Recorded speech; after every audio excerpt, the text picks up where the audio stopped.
Well, I wasn't gonna record much of this. I did record dragging this here, and then I was like, it ain't probably that important. I've shown enough of these tractors broken. I wasn't gonna record this one. But I had a guy comment, I think his name's Mike, if I remember. I was talking to him the other day. We haven't worked on this in a couple days, so it's been a couple days. He was messaging me on the YouTube, and they got a 5130, I think, and they have the same problem. No forwards and reverse. Similar problem, I guess I can't say the exact same problem is broken, but I could say the issue is the same, that it's not driving forwards and reverse. So there's a lot of things you can actually do on these to test them. What we were getting is if you put it in forwards or reverse, you could kind of feel it lunge, but it would not drive at all. So what we did is I pulled the tire off, put it on a jack stand. You make sure the thing's not in four-wheel drive. If you're worried about that, you can jack up one of the front ends too and block it on the other side, or you take your drive shaft off, whatever way you want to do it. Christoph's actually working on the problem. We figured it out on this one, but you want to give me the light? Yeah. I can show him ways you can actually test it on this.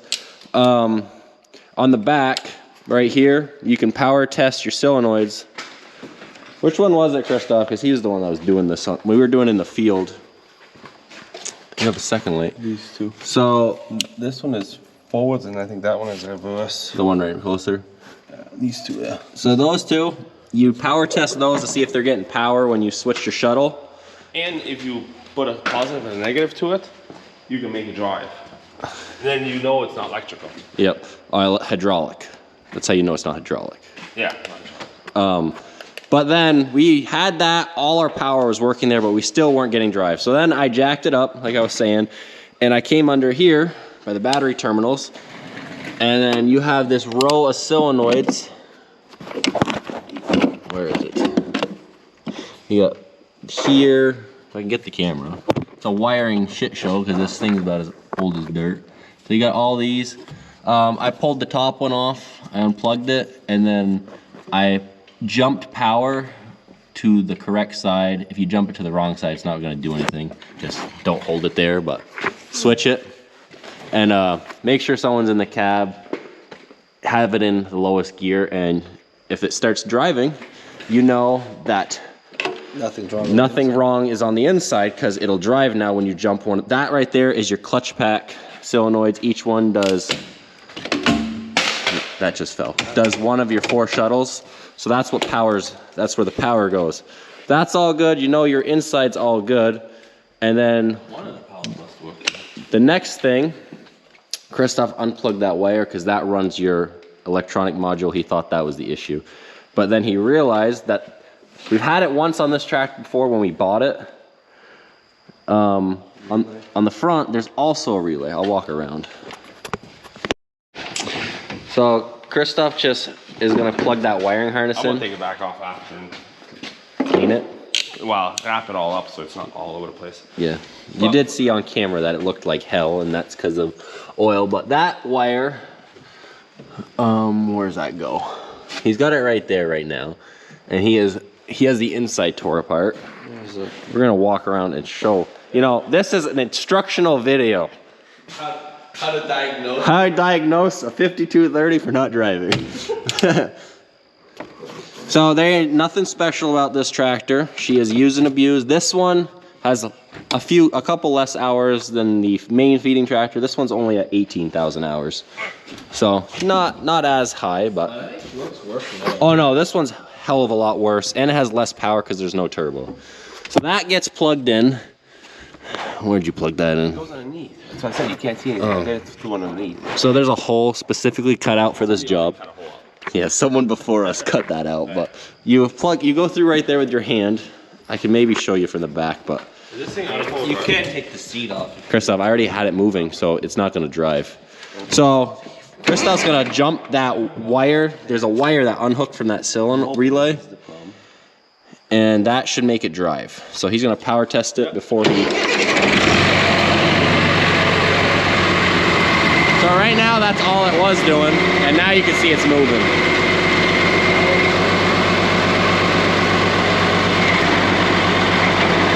She's driving. You can hear it engaging. Yeah. What in the higher gear?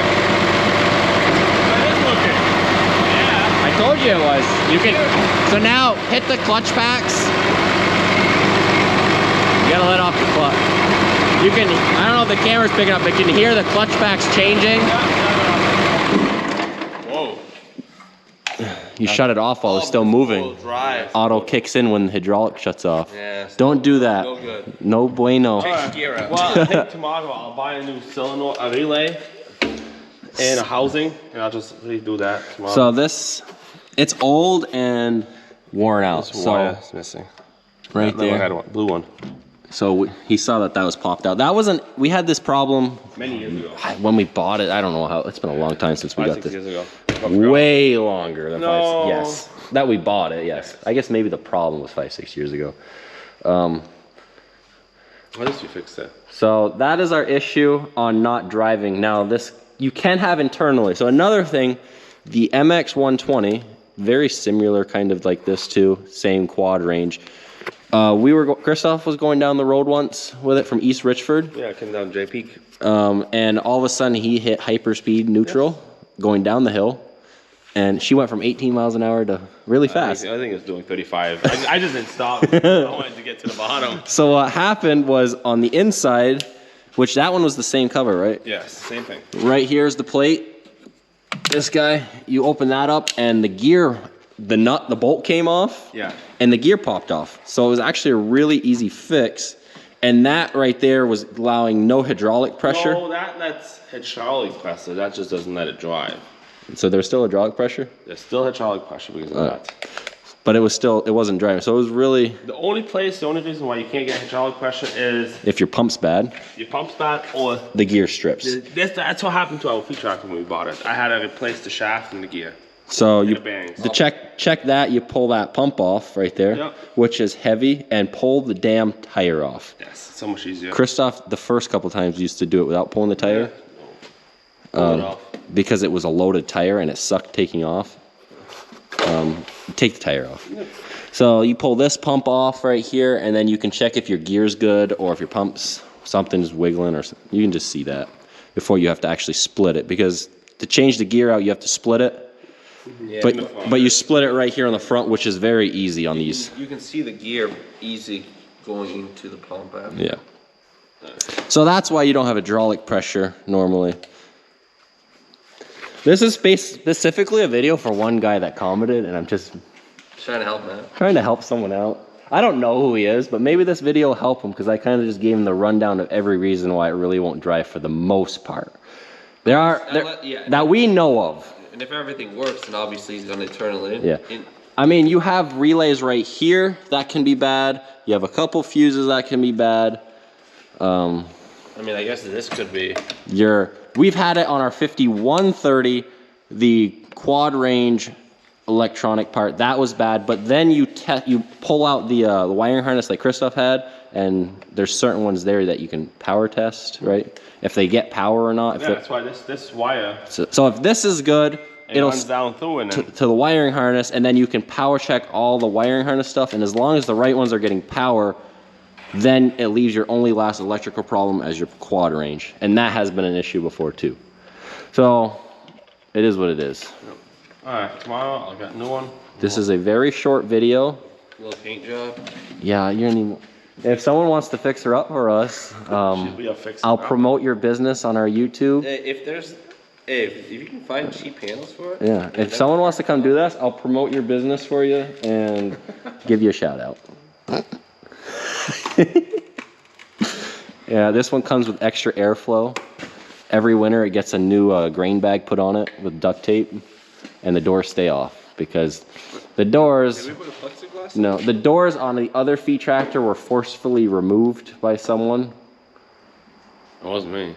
No, I know it wasn't you, but they were left open in the incorrect situation, and they were forcefully opened, and they broke. They got bad. Yeah, so those doors. So now we only have one set of doors, and we keep them on the main feed tractor in the winter. Yeah.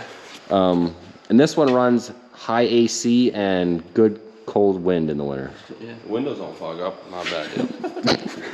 Hey, we used to run a 40-20 or a 40. Yeah. It was a 40-20. It was the most rigged up tractor.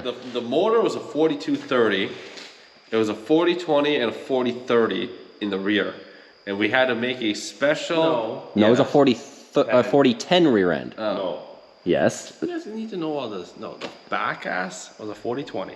Okay. The middle was a 40-10. And the front was a 42-30. And then we had to make a special shaft for the PTO. No drive shaft. Was it the drive? No, it was No, the it was PTO. It was the PTO. It's a little one. And we had to like grind it out. We brought it to Canada and they milled us one that would fit because it was longer than what the original one. Yeah, They machined it for us. Oh yeah, what a pain in the ass. And in the end, that tractor sits in the graveyard where it belongs. The motor was not good. The motor's not good. The transmission broke. It was feeding one day, driving back, feeding like third herd, in third herd in the morning. And then it seized halfway on the road and we dragged its ass right to the graveyard. We fixed it. It took us like 6 months to fix it. We fixed it. It drove for 1 or 2 days. And then it seized Something up. else broke. And we were so mad. We're like, we're done. We're so done with it. So yeah, we do actually have a shitty 40-30 engine. If someone 230. it's a 42. Oh, it's a 4230 engine. Has the fuel tank. I mean, it has the rollover cage, or bar, and everything. We took one tire off. We gave that to our neighbor with the rim, the back tire. But I mean, it's a hunk of hoggled up tractor. But if someone really wants it, we'll give it to you for a little bit. Otherwise, Hodgie's gonna get it because screw that tractor. Anyways, that's another reason we don't like John Deere's, is that hunk of monstrosity. I mean, it was not that bad. It fed for many years, but we did cob it together, so that didn't help because we thought it was a 40-30 motor, but then it ended up being a 42-30, and that was just a few inches longer. And we don't give up. And it did, and we should have just not done it, but wow. Young and dumb. We did Yeah. make it work for a couple of years. That would have been a YouTube video. Hey, we were young. We were young, wicked young when we did that. Man. But yeah. We were good at doing a 1085. We won in the beginning, but we lost the war. You won they won the battle but lost the war. Many battles. Anyways, so that is the stupid shit on a tractor you guys have actually never seen on the It YouTube. was 1085 as well. That thing. And we used to be able to take the head off in like 40 minutes on that thing. I think the block was warped. Those two tractors sit next to each other in the graveyard. I think the block was warped or something because it just could not hold a head gasket. Yep. But anyways, hopefully this helps him and maybe someone else in the future. But tomorrow we're gonna go to Napa, buy a new pigtailed relay system, and we're gonna wire that in. Kick your ass out of here. Yep, and she'll be good. It literally fed for 8 months, I think. 6 or 8 months straight.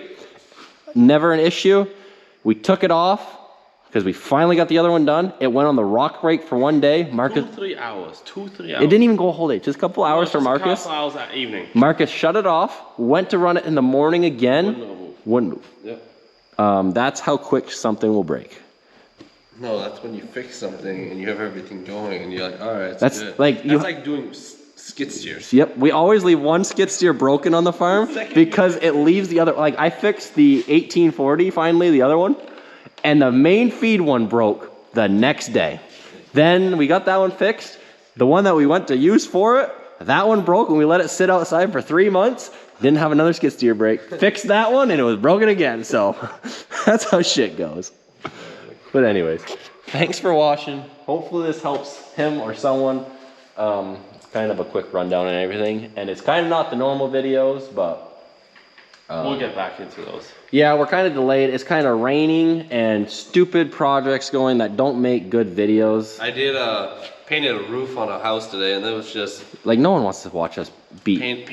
watch paint dry. Like Yeah. that's what I did today and just, yeah. It's just, we did do some heifer feed this week and we spread for one day and then it's raining, but like, I've done so many chopping videos, no one wants to see that again, so. They might want to see me chop. They want, yeah. They want to see that beautiful mug. Right? That's funny. Yep, so, till the next one, let me know if this helps.